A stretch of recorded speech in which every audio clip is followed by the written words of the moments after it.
Isn't it a fact that she found him at the foot of the bed where you and Brenda Van Slyke left them? Absolutely not. The pantyhose on the bed belonged to Lucy. She just claimed it was Brenda's so she'd have something to bop me around with. Well, now, when Miss Van Slyke was moving out of your house, didn't you tell her, right in front of your wife, Brenda, I'll never leave you? Since her parents died, Brenda was very alone. It was my way of saying that I'd be a friend here for you always. No further questions, Your Honor. Peter, let me see the file in this case, please. You may step down, Mr. B.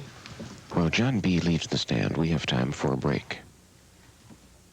Time Life Books has a special offer to celebrate the 125th anniversary of the Battle of Gettysburg. It began as a minor skirmish between poorly provisioned Confederates looking for shoes and two Federal brigades tracking enemy movements. But events outraced strategy until 70,000 Confederates and 90,000 Federals met in a quiet country town on July 1st, 1863. Gettysburg. Here, thousands would die and the fate of a divided nation would hang in the balance. The drama of this epic struggle unfolds before you in Time Life Books' vivid account of the saddest, bloodiest years in American history, the Civil War. Contained within these handsomely bound editions, you'll discover thousands of rare photographs, historic art and maps, and the close-up detail that only Time Life Books can give you.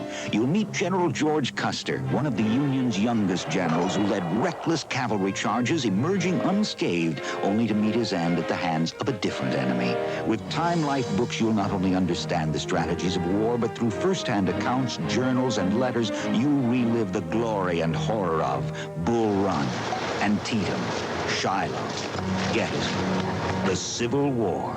Call now to receive your first volume, Gettysburg, to examine free for 10 days. Keep it, and with your purchase, we'll send you the Civil War Almanac free. Other volumes will follow, one about every other month. Buy as many as you like. Cancel at any time. Call now and learn more about the Civil War than the men who fought it. Hi, I'm Beth at Time Life Books. To commemorate the 125th anniversary of the Battle of Gettysburg, the introductory volume, Gettysburg, is yours for the special price of only $4.99. That's a savings of $10 off the regular price of $14.99. But hurry, this anniversary offer ends soon.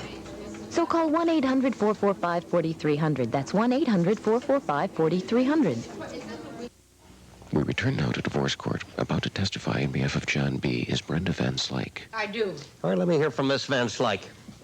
Thank you, Your Honor. Miss Van Slyke, can you explain the passionate nature of your letters to Mr. B? Well, I never married, and from time to time I'd get sad thinking about what might have been. I'd write to John, hoping that maybe he was unhappy with Lucy, and it was a silly thing to do, but I was lonely. Anyway, John never encouraged me. He'd always write back saying Lucy was the only woman for him. Your Honor, this letter has been marked and entered as Defendant's Exhibit A. May I approach the witness? Yes, you may. Miss Van Slyke, would you please read the passage that's marked on that letter? I know that we will be friends for life and that you can always count on me for that, but I have no intention of leaving Lucy. I love her too much. Miss Van Slyke, what happened the night Mrs. B found you with Mr. B in the bedroom? Well, John came in very upset. Lucy had just driven him from the house because of my letters. I wasn't any too rational myself. You see, my sister, I just heard from her. She's dying of leukemia, and she only has about 6 more months. John was trying to comfort me, and Lucy saw him with his arm around me and screamed that I was a scarlet woman. She didn't see my tears. Thank you. No further questions, Your Honor. Cross-examination. Thank you. Miss Van Slyke, didn't you tell John B. in front of his wife that you intended to make him a happier man than he'd been in 50 years?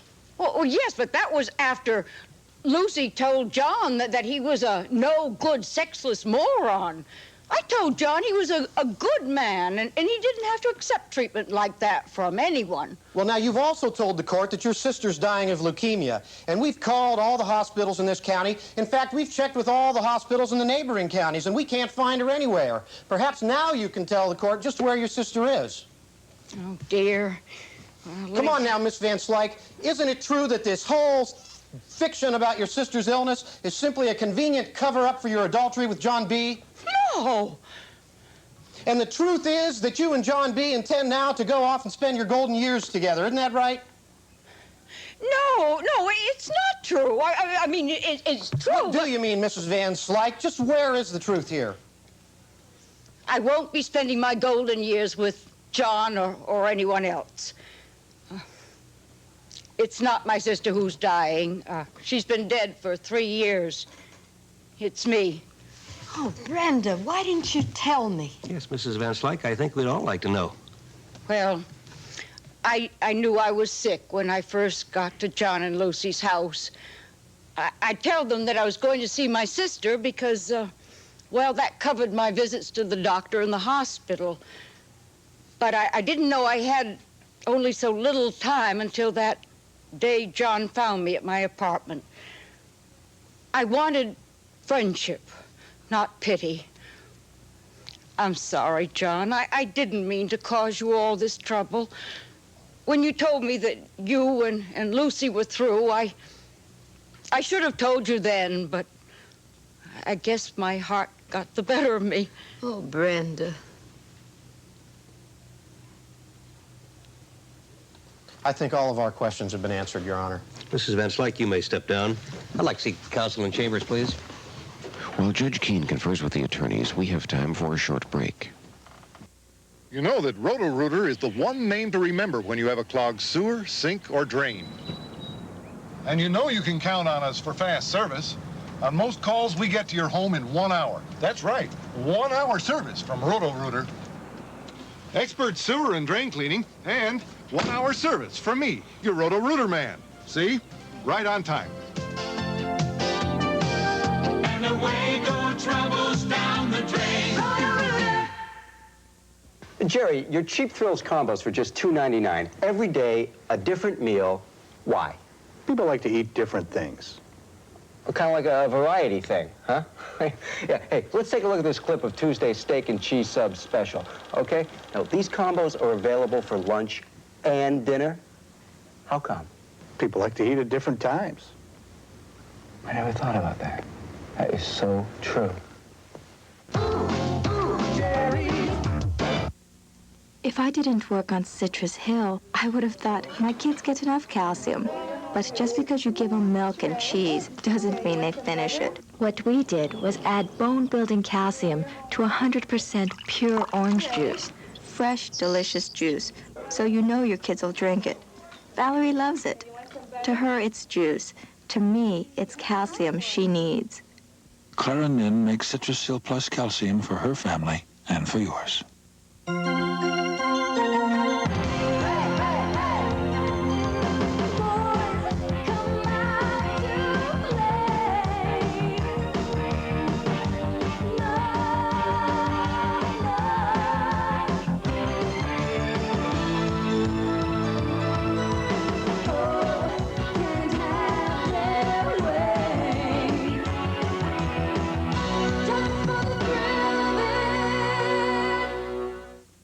Return now to divorce court where Judge Keene is about to render his decision. Nothing saddens me more than when I see a couple like Mr. and Mrs. B in my courtroom. After 42 years of marriage, after successfully raising 3 children, the B's should be able to relax and enjoy life and enjoy each other and the scrapbooks of memories that they've filled in their marriage that has literally spanned generations. But their golden years were tarnished with the memory of an old love affair which turned up in the person of Brenda Van Slyke. Mr. B saw an old friend who was lonely. Mrs. B saw not an old friend, but a competitor out to steal her husband. Mr. B was uncomfortably caught in the middle. You know, it's been said that a friend may well be the masterpiece of nature. Mr. B was true to those words when he graciously brought Miss Van Slyke into his home. However, there was a communication problem. Now, usually, when there's a communication problem, it's between husband and wife. In this case, it was between two friends. I usually don't condone lying in any relationship, whether it's a marriage or a friendship. Miss Van Slyke, I understand why you wanted to keep your illness to yourself. You didn't want pity in the last few months of your life. You wanted friendship, and I commend your courage.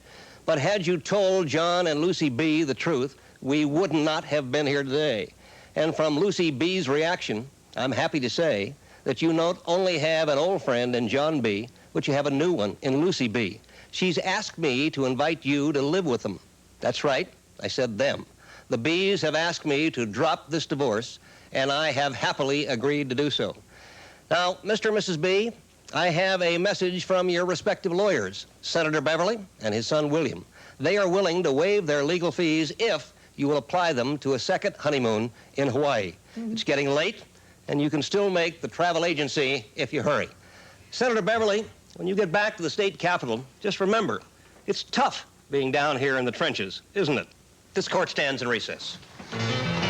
Divorce Court is a dramatization based on cases and issues raised in the family courts of this nation.